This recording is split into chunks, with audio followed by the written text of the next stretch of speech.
Bitcoin founder Elon Musk ಆಗಿರಬಹುದಾ? Crypto learning ಸೀರೀಸ್ನ 17ನೇ ವಿಡಿಯೋಗೆ ನಿಮ್ಮೆಲ್ಲರಿಗೂ ಸುಸ್ವಾಗತ.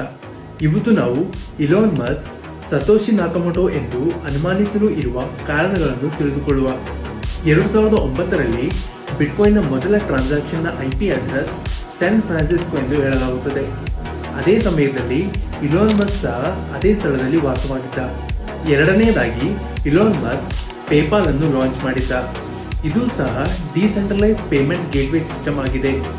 ಇದರಲ್ಲಿ ಗೊತ್ತಾಗುವುದು ಇಲಾನ್ ಮಸ್ಕ್ಗೆ ಡಿಸೆಂಟ್ರಲೈಸ್ ಪೇಮೆಂಟ್ ಸಿಸ್ಟಮ್ ಅಲ್ಲಿ ಇಂಟ್ರೆಸ್ಟ್ ಇತ್ತು. ಅದೇ ತರಹ ಬಿಟ್ಕಾಯಿನ್ ಸಹ ಒಂದು ಡಿಸೆಂಟ್ರಲೈಸ್ ಪೇಮೆಂಟ್ ಸಿಸ್ಟಮ್ ಆಗಿದೆ. ಮೂರನೆಯದಾಗಿ ಸತೋಶಿ ನಾಕಮೋಟೋನ ವಾಲೆಟ್ನಲ್ಲಿರುವ 1.1 million bitcoin, more than $100 billion. ಇದನ್ನು ಟ್ಯಾಕ್ಸ್ ಸಹ ಮಾಡಿಲ್ಲ. ಇಲಾನ್ ಮಸ್ಕ್ ಆಲ್ರೆಡಿ ಒಂದು ಬಿಲಿಯನರ್ ಆದುದರಿಂದ ಇದನ್ನು ಸೆಲ್ ಮಾಡುವ ಅವಶ್ಯಕತೆ ಬಂದಿರುವುದಿಲ್ಲ. ಆದರೆ ಇಲಾನ್ ಮಸ್ಕ್ ಈ ಎಲ್ಲ ಆರ್ಗ್ಯುಮೆಂಟ್ಗಳನ್ನು ರಿಜೆಕ್ಟ್ ಮಾಡಿದ್ದಾರೆ. ಆದರೂ ಸಹ ಬಹಳಷ್ಟು ಜನರು ಇಲಾನ್ ಮಸ್ಕ್ ಸತೋಶಿ ನಾಕಮೋಟೋ ಎಂದು ನಂಬುತ್ತಾರೆ. ವಿಡಿಯೋ ಇಷ್ಟ ಆಗಿದ್ದರೆ ಲೈಕ್ ಮಾಡಿ ಹಾಗೂ ನಿಮ್ಮ ಫ್ರೆಂಡ್ಸ್ ಜೊತೆಗೆ ಸಹ ಶೇರ್ ಮಾಡಿ.